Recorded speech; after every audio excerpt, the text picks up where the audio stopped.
Olá a todos e a todas, meus queridos e queridas amigos e amigas do Lá Espírito Chico Xavier. Que saudade! Há muito tempo que a gente não se reencontra. Cada dia mais a gente na certeza de que esse reencontro físico está mais próximo e na fé e na certeza de que a gente dá seguimento, ainda que individualmente, ainda que com distanciamento, a gente dá o prosseguimento em casa, né?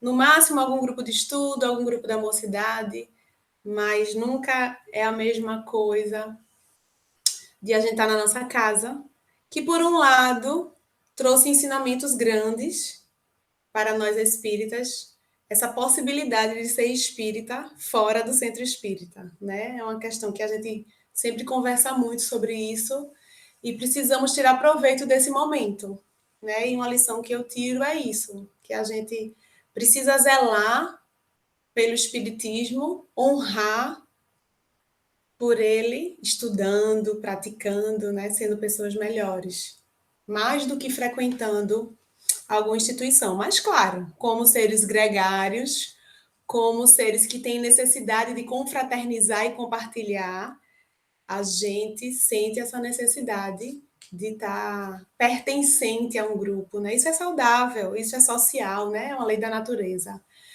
Mas, bom, eis que estou aqui com esse desafio de responder algumas perguntas, de antemão já agradecendo aqueles que prontamente foram lá no meu particular do WhatsApp realizar algumas perguntas. E eu, desde o início, falei que, na verdade, minha intenção não é esgotar essa pergunta, não é trazer uma resposta pronta, muito menos, a não ser que já tenha claramente, em algum ponto da obra básica, o que aquela pessoa estava demandando. E, na verdade, boa parte das perguntas, as respostas estão nas obras básicas, muito claras. Outras, por se tratarem de questões mais atuais, de abordagens críticas mais recentes, aí a gente vai conversar sobre outros tipos de estudo. Então, por isso que eu estou aqui, ó, com o meu arsenal de livros das obras básicas, ó. Não podemos nos desviar dele. Todos os 5 estão aqui comigo, porque para responder essas perguntas, precisei recorrer ao nosso muito amado codificador. Então, assim, só para vocês se situarem e pensarem se vale a pena continuar aqui ouvindo a palestra. Nós vamos responder 6 perguntas e os temas são variados. Tem temas sobre o pensamento, tem temas sobre homossexualidade, tem temas sobre a sorte dos animais após a morte, tem temas sobre emancipação da alma, anjos da guarda e a situação atual do Brasil, a evolução do Brasil, que, nas palavras da pessoa, como um aposto de Brasil, coração do mundo, pátria do evangelho, que aí a gente vai trazer uma provocaçãozinha sobre esse livro, certo? Vou deixar isso por último. Nós vamos iniciar com a pergunta sobre o anjo da guarda, que aí claramente está lá as respostas no livro dos Espíritos. Em algum momento eu vou dizer aonde localizar essas respostas, vou dar o caminho das pedras. Algumas perguntas eu vou ler a pergunta e a resposta no livro dos Espíritos, para a gente conferir realmente o que é que a doutrina espírita entende sobre esse assunto. De outras vezes, porque às vezes tem momentos que são em vários pontos, em vários livros. Aí eu não vou ficar aqui lendo, nem dando de mão beijada para vocês também, não, certo? A gente vai tentar responder, porque, na verdade, se fôssemos aprofundar cada uma dessas perguntas, ia ser uma palestra para cada uma. E aí, minha intenção não, realmente, aquele que está em dúvida é para instigar mais o estudo, certo? Então, a primeira pergunta é: um espírito protetor é responsável por vários encarnados numa mesma época? Como estreitar a comunicação com eles? Eles têm outras atribuições? É interessante que essa também era uma pergunta nossa na época da mocidade. na ideia de que tínhamos exclusividade de proteção, né? É interessante esse movimento de a gente achar que tem um espírito exclusivamente dedicado a nós. Temos, mas essa exclusividade a gente vai ver agora. Livro dos Espíritos, portanto, quem também está aí no conforto do seu lar, eu sugiro que dê um pause aí no vídeo e pegue Livro dos Espíritos, Evangelho e o Livro dos Médios, principalmente. O que eu vou usar mais é o Livro dos Espíritos, que aí eu vou ler e quem quiser acompanhar, acompanha. Então, Livro dos Espíritos, pergunta 489, certo? Eu já vou abrir aqui que eu tinha deixado marcadinho. 489, que é justamente desse ponto do livro, na parte segunda, capítulo 9, da intervenção dos espíritos no mundo corporal, quando fala sobre anjos de guarda, anjos protetores, familiares e simpáticos. Então, a pergunta 493 é a seguinte: é voluntária ou obrigatória a missão do espírito protetor? Resposta: o espírito fica obrigado a assistir, uma vez que aceitou esse encargo. Então, assim, aceitar o convite é voluntário, mas uma vez aceito, aí ele fica obrigado a fazer essa assistência, né? Cabe-lhe, porém, o direito de escolher seres que lhe sejam simpáticos. Óbvio que você não vai ser um anjo protetor de uma alma que você não tem tanta afinidade. Até porque o espírito protetor, nesse caso, apesar de muitos chamarem como anjo guardião, não tem a conotação de anjo no sentido de ser um espírito perfeito. Né? Nós vamos ver mais adiante que o nível de evolução moral do protetor é condizente com o do protegido. Né? O próprio Kardec, mais adiante, diz: uma criança que está aprendendo a ler, você não vai colocar como tutor dela um professor de física quântica. Né? Ele fala de filosofia. Mas aí vamos tentar entender a proporcionalidade dessa necessidade de proteção, né? Então, para alguns é um prazer, para outros uma missão ou dever. Então, ele se torna obrigado uma vez que ele assiste, mas ele escolhe esse protegido. Aí a próxima, 494. O espírito protetor fica fatalmente preso à criatura, confiada à sua guarda. Frequentemente sucede que alguns espíritos deixam suas posições de protetores para desempenhar diversas missões, mas nesse caso, outros o substituem. Então, o espírito não está lá na vida dele, 24 horas da vida dele dedicados a um único espírito. Ele tem outras atribuições, ele tem outras tarefas e também outros tutelados. Agora, obviamente que, dependendo da evolução desse espírito, a gente vai ver outros atributos, né?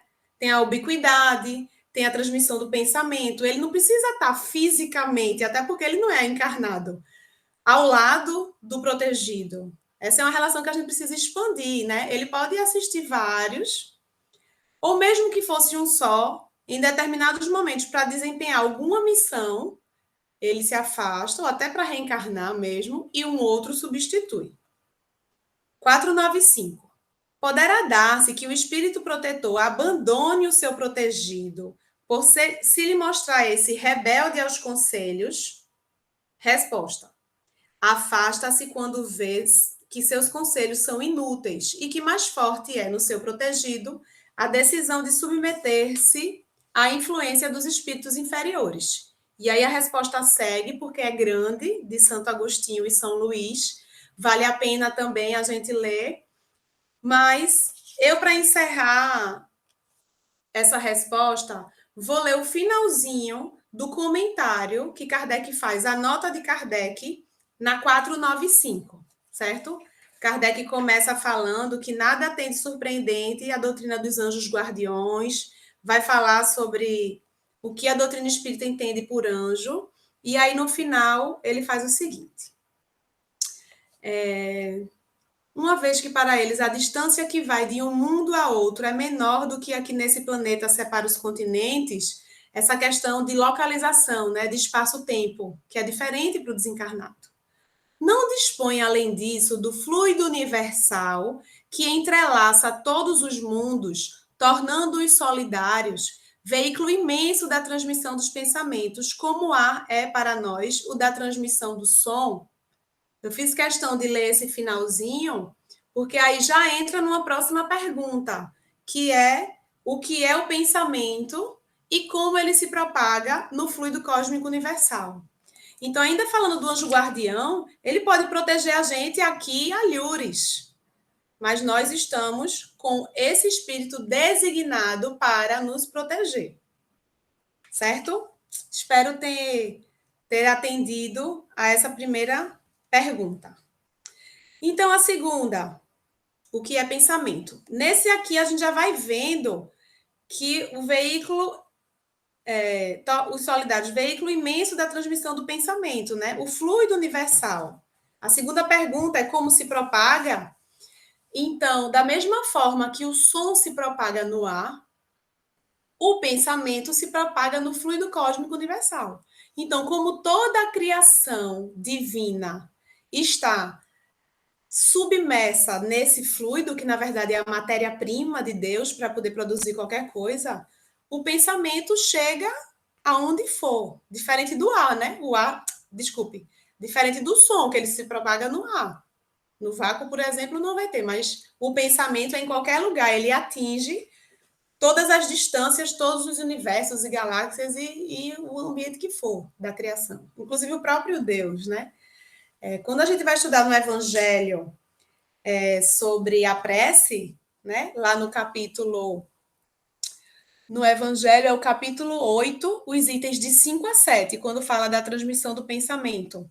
Aí é interessante que Kardec fala que o pensamento é um atributo da alma, né? O espírito é o ser inteligente da criação. E nesse sentido, o pensamento é um atributo da alma. O espírito, várias vezes a gente ouve essa frase, o espírito se locomove com a velocidade do pensamento, o espírito desencarnado, né? Então, assim, a consciência é um pensamento íntimo que penetra ao homem, que pertence ao homem, desculpe, como todos os outros pensamentos. Então, aí entra conceitos de inteligência, pensamento e consciência. Tudo voltado para o espírito individualizado, né? Aí também já engatando no próximo, quando a gente fala de pensamento, de espírito encarnado, de consciência, aí a gente entende que isso são atributos do espírito. Nos animais existe um princípio inteligente.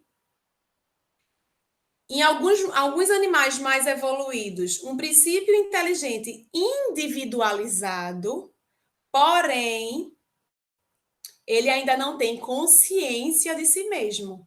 Ele ainda não tem consciência, para falar a verdade, né? As leis de Deus não estão escritas na consciência, então ele ainda não tem essa noção de certo e errado.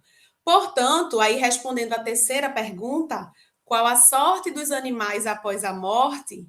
Aí o que é que a gente foi recorrer? Livro dos Espíritos, as perguntas 592 a 610. Então vamos lá, a 592 a 610. O que eu vou ler aqui é a 597, porque é justamente o que a gente está conversando aqui. 597. Pois que os animais possuem uma inteligência que lhes faculta certa liberdade de ação, haverá neles algum princípio independente da matéria? Resposta: A. E que sobrevive ao corpo. Aí o 597A. Será esse princípio uma alma semelhante à do homem? Resposta: é também uma alma, se quiserdes, dependendo isto do sentido que se der a esta palavra. É, porém, inferior à do homem. Há entre a alma dos animais e a do homem distância equivalente à que medeia entre a alma do homem e Deus. Então, se quiserem chamar esse princípio que sobrevive à morte dos animais de alma, Kardec diz, ok, mas é uma alma inferior à do homem. Não podemos achar que o que acontece com os seres humanos, com o espírito quando desencarna, com as experiências que ele tem na erraticidade, com o planejamento reencarnatório, com tudo que se sucede na vida espiritual, que aconteça com o animal. Porque não é uma alma com consciência de si mesmo. Tem a individualidade, mas ainda não tem essa consciência, essa noção e esse crivo. A 598. Após a morte, conserva a alma dos animais a sua individualidade e a consciência de si mesma? Resposta: conserva sua individualidade. Quanto à consciência do seu eu, não. A vida inteligente, a vida inteligente lhe permanece em estado latente. É algo que está em processo de evolução. Aí a 599. A alma dos animais é dado escolher a espécie de animal em que encarne? Resposta: não, pois que lhe falta livre-arbítrio. Porque para ter livre-arbítrio, precisa ter consciência. E já vimos que nos animais não. Por último, eu vou ler a 600. Sobrevivendo ao corpo em que habitou, a alma do animal vem a achar-se depois da morte no estado de erraticidade como a do homem? Resposta: fica numa espécie de erraticidade, pois que não mais se acha unida ao corpo, mas não é um espírito errante. O espírito errante é um ser que pensa e obra por sua livre vontade. De idêntica faculdade não dispõem os animais. A consciência de si mesmo é o que constitui o principal atributo do espírito. O do animal, depois da morte, é classificado pelos espíritos a quem incumbe essa tarefa e utilizado quase que imediatamente. Não lhe é dado tempo de entrar em relação com outras criaturas. Essa questão está claramente explicando que não existem animais na erraticidade, como muitas obras espíritas complementares afirmam. Entendendo que essas obras espíritas complementares são a opinião de espíritos e de escritores, de um homem, de um espírito.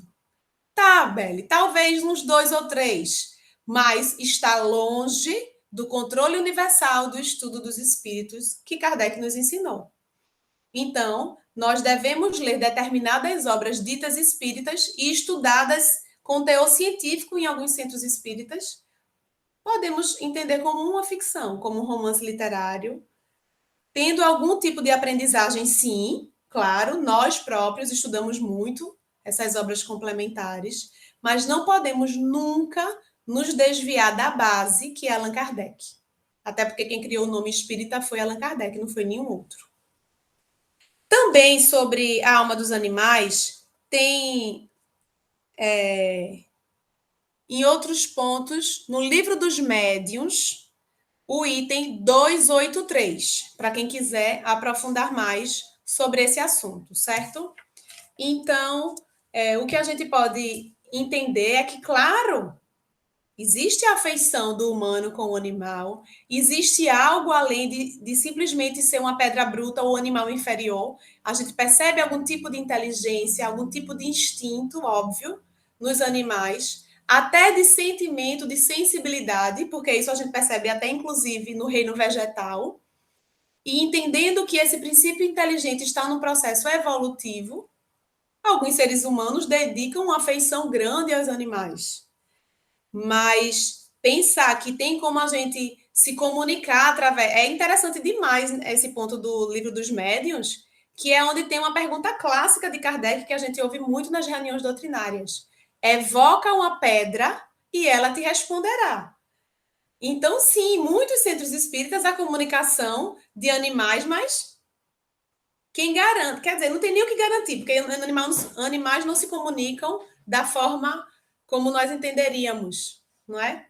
Então, não há comunicação de animais, porque eles não têm perispírito para poder ter o princípio básico do processo mediúnico, que é perispírito com perispírito, para haver a comunicação, né? Eles não têm ainda esse nível evolutivo. Chegará um dia, esse princípio irá se individualizar cada vez mais ao ponto de se transformar em espírito. Mas como? Aí só o tempo e nossas condições evolutivas avançadas. Então, a gente vai para a questão 4. Qual a diferença entre sonambulismo, êxtase e dupla vista? Esse assunto também está bem explicado no Livro dos Espíritos, o capítulo 8, a partir da questão 425. Então, peguem aí o Livro dos Espíritos, a questão 425, que eu, na verdade, não vou ler, é na segunda parte, tá? Capítulo 8, do 425 a 455. Essa 455, Kardec faz um resumo teórico de tudo que ele falou no capítulo, que é sobre a emancipação da alma, né? Essa parte segunda fala da emancipação da alma. Então, em linhas gerais, também não vou aprofundar porque daria uma outra palestra. O sonambulismo é caracterizado pela clarividência. E aí Kardec vai trazer dois tipos de sonambulismo, que é o natural e o magnético. O natural, como o nome já diz, naturalmente, aquela alma se emancipa, se expande e acessa outros tipos de memórias do próprio espírito. O sonambulismo magnético, ele é induzido, ele é provocado, o que dá margem para muito engano, para muito charlatanismo e para muito debate naquela época de Kardec, né? Só que o sonâmbulo, ele anda pelos mundos terrenos, né? O espírito está ali acessando as situações do mundo terreno. Lembrando que isso daí é uma emancipação da alma. No Livro dos Médiuns, Kardec traz o conceito de mediunidade sonambúlica, que aí, enquanto está em processo sonambúlico, o médium, outro espírito se comunica e passa a receita de um remédio, alguma coisa. A mediunidade, porque está havendo a intervenção de um terceiro. Aí é mediunidade. Quando é algo do próprio espírito que expande sua consciência, emancipa a alma e acessa outros saberes dele próprio, ou visões, ou situações que ele está conseguindo compreender do passado, do presente ou do futuro, aí sim, sonambulismo, uma questão anímica.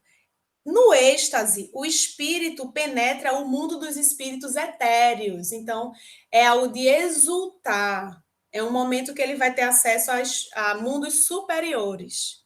Na dupla vista, acontece no estado de vigília. Nos outros dois, eles estão ali meio que adormecidos, com a consciência alterada. Na dupla vista, no estado de vigília, o espírito tem como que um sentido a mais. Ele vê, ele ouve, ele sente, além dos próprios sentidos, né? Que aí Kardec traz uma gradação. Esse tipo de dupla vista acontece na maioria das pessoas, em níveis diferentes, né? Em alguns espíritos é a questão de uma perspicácia, né? Um tato para entender alguma situação, para resolver algum conflito. Em outros mais aprofundado, aí já é um pressentimento, aquela coisa de que isso vai acontecer de bom ou de ruim. Até que chega de fato às visões, né? Que em espíritos evoluídos que reencarnam na Terra, é como se fosse a própria visão deles. Eles estão entre o mundo material e o espiritual, tendo acesso, vamos entender assim, visual, né? Embora a gente saiba que o espírito desencarnado não enxerga pelo olho, né? Ele enxerga pelo todo. Ainda é muito, muito difícil para a gente entender esse tipo de mecanismo, mas no caso da dupla vista, é como se ele encarnando Jesus mesmo. Em vários momentos ele estava em contato com a espiritualidade, né? É como que o tempo inteiro ele está vendo o mundo espiritual. E isso daí ele consegue administrar isso porque ele já é de uma evolução superior. Então, encerrada isso, vamos para a pergunta: por que nascem os homossexuais? É um assunto bem polêmico, é um assunto que muitos centros espíritas evitam de debater, de dialogar. É interessante que a gente comece a perceber e a debater sobre isso, porque está em todas as esferas sociais, e nós, enquanto espíritas, que entendemos as leis da vida, ou pelo menos estudamos as leis naturais, vamos também entender o que é que Kardec fala sobre isso. Com esse termo homossexualidade, na época de Kardec ainda não existia. Entendendo que até recentemente se chamava esse tipo de circunstância de homossexualismo, mas aí a própria psiquiatria, a ciência, a psicologia entendeu que não é uma doença. A terminação ismo denota uma doença. E a homossexualidade não é uma doença, né? É uma orientação sexual. Nem é certo a gente falar opção sexual, porque a pessoa não opta por ser excluído, por ser marginalizado, por ser minoria, por sofrer preconceito, né? A pessoa de fato tem essa orientação que já vem, e vamos ver aqui nas palavras de Kardec, já de outras vidas. Eu vim encontrar isso na Revista Espírita de janeiro de 1866. No final do 13º parágrafo, num artigo publicado com a pergunta: as mulheres têm alma? Olha só o nível de perguntas que se fazia na época de Kardec. Aí lá no 13º parágrafo tem o seguinte: aos homens e mulheres são assim assinados deveres especiais, igualmente importantes na ordem das coisas. São dois elementos que se completam um pelo outro. Sofrendo o espírito encarnado a influência do organismo, seu caráter se modifica conforme as circunstâncias e se dobra às necessidades e às exigências impostas pelo mesmo organismo. Essa influência não se apaga imediatamente após a destruição do invólucro material, assim como não perde instantaneamente os gostos e hábitos terrenos. Depois pode acontecer que o espírito percorra uma série de existências no mesmo sexo, o que faz que, durante muito tempo, possa conservar, no estado de espírito, o caráter de homem ou de mulher, cuja marca nele ficou impressa. Somente quando chegado a um certo grau de adiantamento e desmaterialização é que a influência da matéria se apaga completamente e com ela o caráter dos sexos. Então notem que aqui em nenhum momento Kardec fala de desvio moral, de, de infringir a lei de Deus, de não ser natural.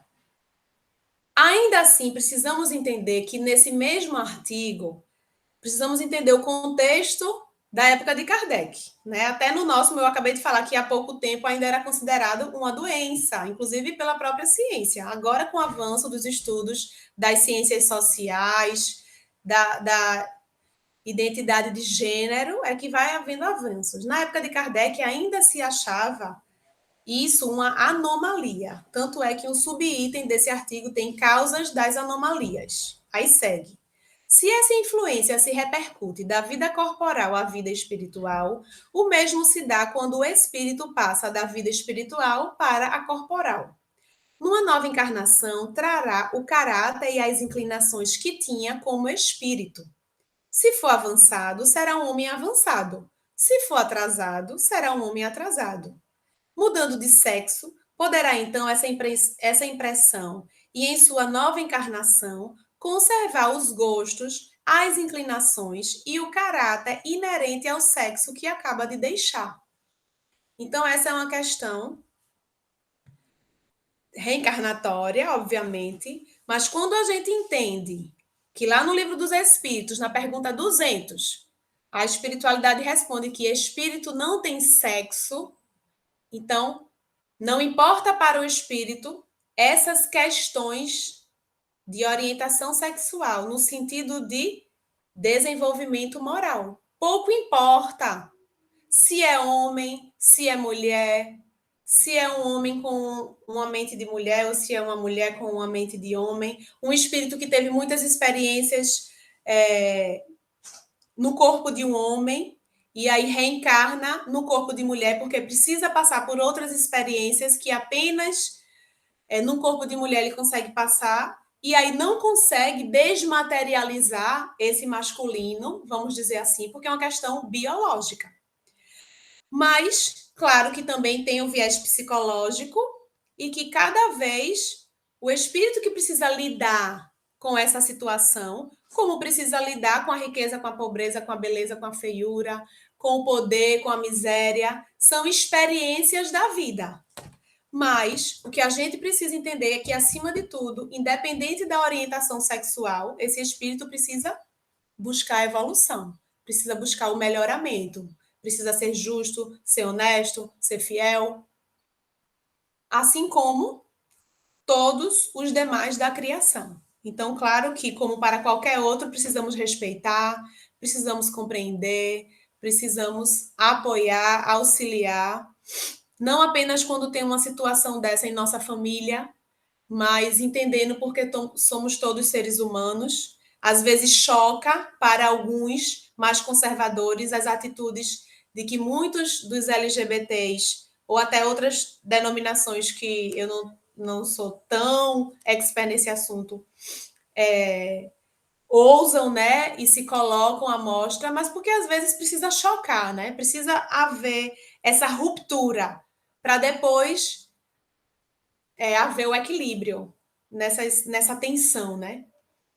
Bom, e por último, eu deixei uma pergunta que para mim, eu ficaria aqui falando sobre isso, sobre o moderno movimento espírita, o que é que tem acontecido. É até uma outra pergunta que eu acabei deixando de lado, que é sobre o movimento espírita pós-Kardec, mas aí, de fato, a gente tinha que parar, a gente tinha que estudar as questões históricas após Kardec do movimento espírita. E eu preferi escolher essa porque é algo que está mais próximo a nós, falando com relação ao Brasil. Qual a pergunta?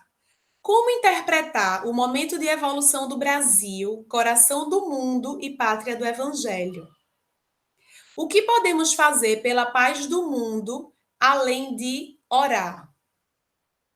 Na verdade, se eu pudesse mudar essa pergunta, eu pensaria assim: o que podemos fazer pelo movimento espírita, além de orar?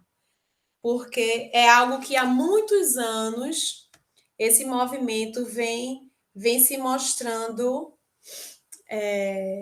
desunido. Uma ideia que Kardec trouxe até no Livro dos Espíritos, no final, no Livro dos Médiuns, aliás, no final, quando ele fala das sociedades espíritas, ele traz um tratado de como devem se comportar as sociedades espíritas. O que a gente percebe é que os centros espíritas muitas vezes têm desviado, desvirtuado conceitos básicos doutrinários. E um desses de entender que o Brasil é coração do mundo e pátria do Evangelho, também foi um dos motivos dessa ruptura de espíritas que se auto-intitulam hoje em dia progressistas. Dentro do movimento espírita, tem uma ruptura entre o que chamam de espíritas conservadores e espíritas progressistas. E, na verdade, quando a gente ouve os argumentos dessa segunda opção, aí eu estou falando de uma forma bem particular, porque eu tenho assistido palestras, tenho feito parte de grupos virtuais, e a gente precisa estar muito antenado, com muita visão crítica, com livre pensar sobre o espiritismo, não a crítica pela crítica. Tem que ser uma crítica embasada, e isso que eu trago aqui não é um pensamento de Isabelle, é um grupo de espíritas estudiosos que fazem parte do ECK, que é o Espiritismo, que é o Espíritas com Kardec, e eles esse ano, no começo do ano, promoveram o terceiro LIP, que é o Livre Pensar Espírita, né? É um fórum que eles fazem anualmente. Há 2 anos foi presencial, mas já faz 2 anos que foi online. Eu tive a oportunidade de participar da parte de exposição de mural. Não pude ir lá em São Paulo quando teve, mas um artigo meu foi publicado lá, sobre história do espiritismo. Mas voltando ao Fórum do Livre Pensar Espírita. 4 espíritas participaram, que foi Beto Souza, Kátia Pelle, Sidney Batista e Paulo Rezinski, estudiosos do assunto. Não estou aqui, sei pouco da biografia deles, mas o que eles falaram, o que eu tenho estudado, o que o Lá Espírita Chico Xavier me ensinou desde criança sobre espiritismo, sobre a necessidade de a gente questionar, de a gente reflexionar, o que Kardec me ensinou a vida inteira, é o que eu tenho feito. Então, a princípio, uma das mesas de debate era: o Brasil não é o coração do mundo, nem a pátria do evangelho. E isso é muito grave quando a gente foi criado durante muitos anos com essa ideia. Essa ideia salvacionista, messiânica, sebastianista até, do Brasil. E com os estudos de espíritas que já estão mais debruçados na pesquisa e os nossos próprios, ainda muito incipientes, vamos percebendo que a pátria do espírito é o universo. Kardec já veio falar dessa universalidade. Mas, por motivos e interesses variados, nós vamos trazer aqui 5 visões que vão desconstruir essa ideia do livro, da obra, que durante muitos anos e até hoje em dia a FEB indica como uma obra de estudo obrigatório dos centros que são vinculados à FEB. Então, a princípio, a gente precisa entender da lógica filosófica do espiritismo, né? Dandan já deu palestra sobre isso, Fernando Pacífico também, eu em outros momentos sobre o controle universal do ensino dos espíritos. É sabido que teve uma rigorosidade muito grande nos estudos de Kardec com relação à variedade de médios comunicantes, de mensagens, de temáticas. Então, assim, é preciso que haja uma concordância entre essas revelações, é preciso que haja uma generalização, para que se tenha a universalidade das comunicações, né? A autenticidade da doutrina espírita vem até hoje sendo ilibada porque Kardec teve todo esse critério.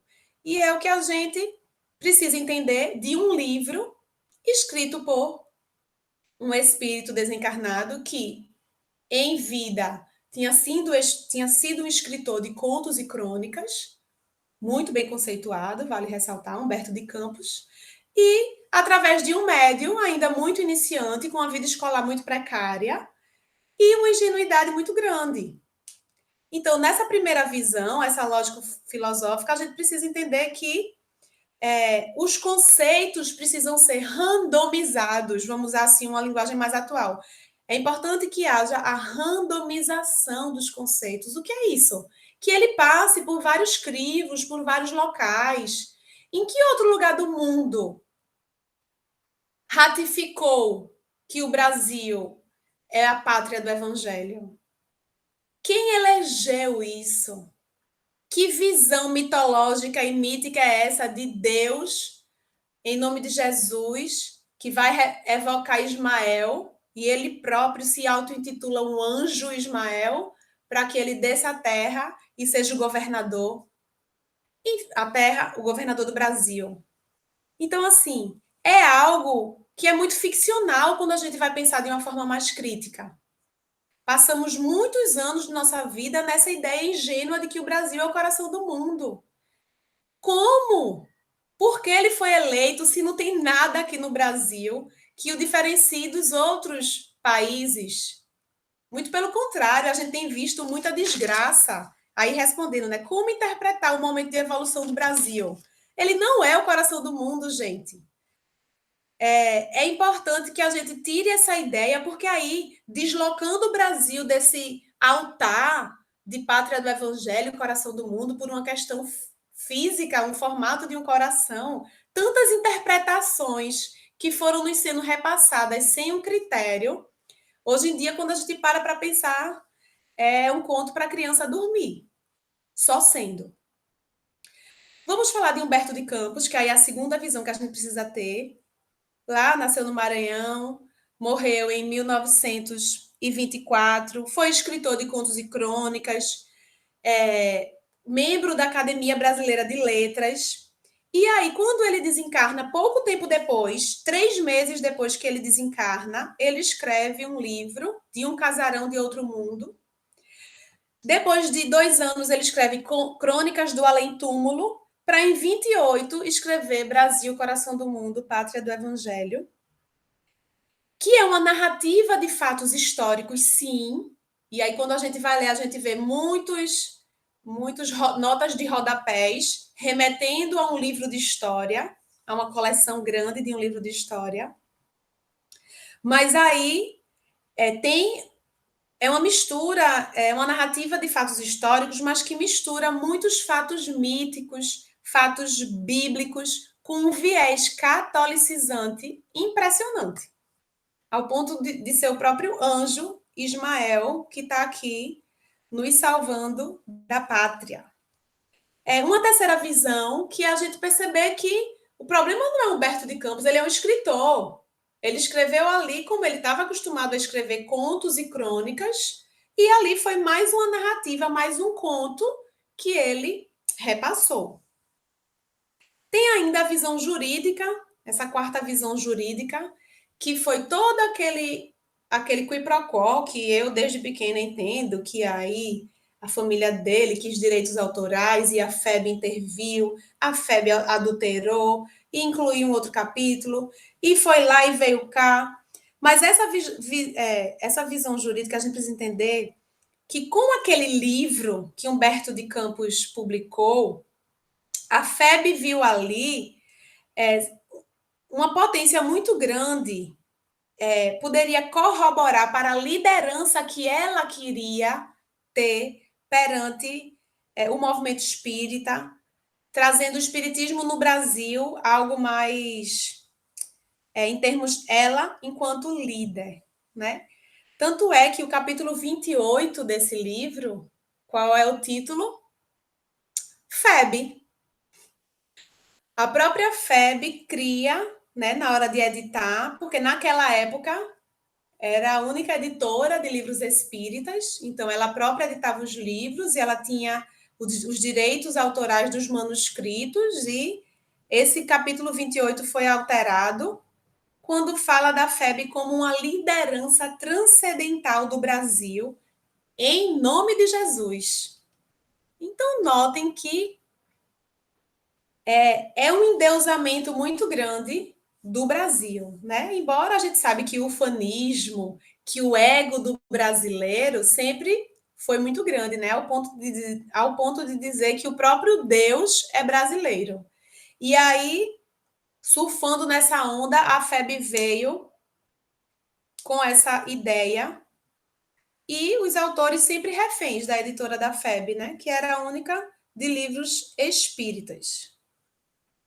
E a última visão, que aí é algo muito mais grave, muito mais sério, é a questão do projeto de poder religioso e institucional da FEB. Então, tornar esse livro como de leitura obrigatória nos centros espíritas foi o ponto lá do Pacto Áureo, de 1949, que foi, assim, um marco para o movimento espírita, e um marco para que muitos centros espíritas se desvinculassem da FEB. E aí, que bom, né? Cada vez mais eu agradeço a Deus por fazer parte do Lá Espírita Chico Xavier, que não por A, B ou C, mas por me apresentar essa doutrina tão libertadora e crítica e de senso, né? Me apresentar a Kardec, que aí eu aprendo com ele mais do que qualquer uma outra pessoa. Embora a gente saiba que o espiritismo é feito de espíritas, né? O movimento espírita é como é agora, porque os espíritas estão fazendo isso com o movimento espírita. Mas também espiritismo são os espíritas, né? Uma retroalimentação. Há muita gente desencantada com o espiritismo, que já foi espírita há muitos anos, mais pelos espíritas. Só que entendendo que a soma dos espíritas é o que dá o espiritismo, né? Então a gente tem que pensar que o que Kardec deixou para a gente, será que ele receberia com toda a candura, com toda a pureza que ele deixou em nossas mãos, né? O que a gente tem feito para preservar esse tesouro, como diria Miguel Vives. Então, esse projeto de poder da FEB é muito grave, né? Em outubro de 1949, lá no Reformador, que é uma revista editada pela FEB, vem esse pacto federativo, assinado por vários espíritas de renome.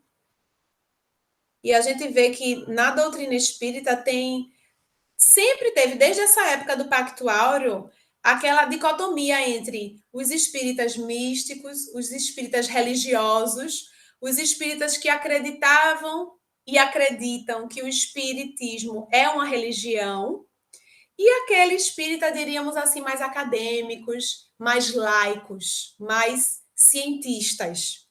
Vamos entender assim. E ao longo da história, a gente encontra representantes de ambos os lados. E aí, cada um, dentro dos seus conhecimentos, dentro da sua postura de vida, do que entende, de sua ideologia, de todo o seu repertório cultural, é que vai entender o que é que, onde se encaixa melhor. O que, na verdade, o espiritismo era para ser um único.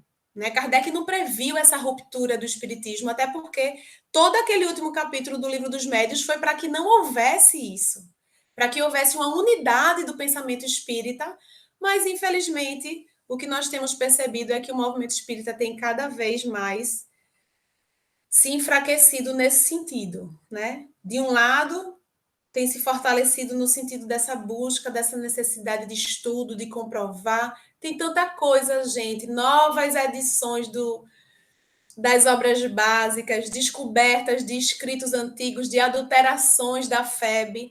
Ai, meu Deus, é muita coisa. Então é isso, essa quinta visão de como a FEB se aproveitou desse livro, né? Então, esses espíritas ditos progressistas entendem que tudo isso foi um projeto de poder, né? Ela alavancar esse livro e aí também falar um pouco de Chico Xavier, né? Que ele também foi autor, ele também corroborou para isso. Tinha toda uma ingenuidade, porque ele era um jovem de 28 anos, na época que lançou o livro. Né? Teve todo um processo de a FEB ter os direitos, enfim, o próprio ufanismo dele. A época, a gente também não pode perder de vista a época histórica e social do Brasil. O Brasil passava pelo Estado Novo. Era uma população analfabeta, né? Uma população submissa, uma população que nunca teve uma experiência democrática duradoura para que fizesse pensar, né? Acaba sendo também uma reação ideológica para o que vinha acontecendo no mundo, né? A realidade da dicotomia entre capitalismo e socialismo ali na Guerra Fria. E o que eu penso, também estudando isso, e é o que me torna mais para rever o que a gente. Eu mesma já fiz palestra com esse título: Brasil, Coração do Mundo, Pátria do Evangelho. E hoje em dia eu estou aqui desconstruindo isso. Que não é. Não é porque. Cadê a lei de justiça, amor e caridade? Que justiça é essa de Deus que elegeu o Brasil para ser a pátria do Evangelho? Né? Parece mais Jeová destinando os hebreus para a terra prometida. E nós ainda acreditando nesse conto, nessa crônica, de que somos aquele povo adorável, aquele povo emotivo, aquele povo que agrega. Também tem esse viés, nós brasileiros temos essa característica, mas que isso não nos torna melhores do que outros, né? Essa imagem romântica de Jesus lá no céu é uma coisa que a gente precisa rever. Ou ler com o pensamento crítico de que isso é ficção, como a gente lê o Velho Testamento. tem uma conotação histórica muito importante lá, mas é alegoria para todos os lados. Né? Então, é bem isso, gente, que eu queria deixar como reflexão. E uma forma de responder a última pergunta, né? O que podemos fazer pela paz do mundo fora orar? Eu vou pensar a paz do mundo espírita, que é qual é o seu todo mundo? O nosso todo mundo, nesse momento, é todo mundo espírita. É a população espírita. E se a gente puder restringir mais a população espírita brasileira, o que é que a população espírita brasileira precisa fazer pela paz do mundo? Primeiramente, é ser espírita.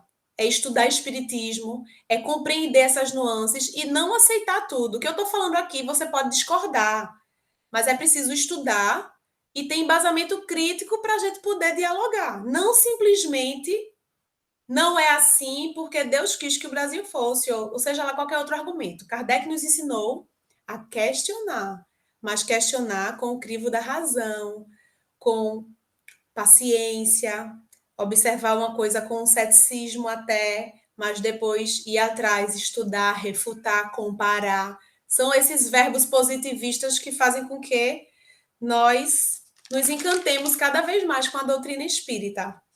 Peço desculpa se incomodei ou se abalei os edifícios doutrinários de muitos, mas é preciso que essa cutucada aconteça para a gente avançar nos estudos, para a gente não se enclausurar numa bolha e deixar o circo pegar fogo lá fora. Né? Vamos também tentar não ser tanto faísca, mas se for para acontecer e se for para o bem do movimento espírita, para que ele volte a ser tão genuíno como Kardec outrora nos entregou, e não tão maculado por interesses de poder, interesses de instituição A, B ou C. Que a gente entenda a doutrina espírita na sua simplicidade e na sua beleza. Gente, um beijão. Obrigada por estar comigo até agora. Obrigada pela paciência, pela audiência. E não vejo a hora de a gente estar aqui olho a olho para poder conversar, para poder estudar, para poder debater os encantos da doutrina espírita. Tá bom? Beijos. Até a próxima.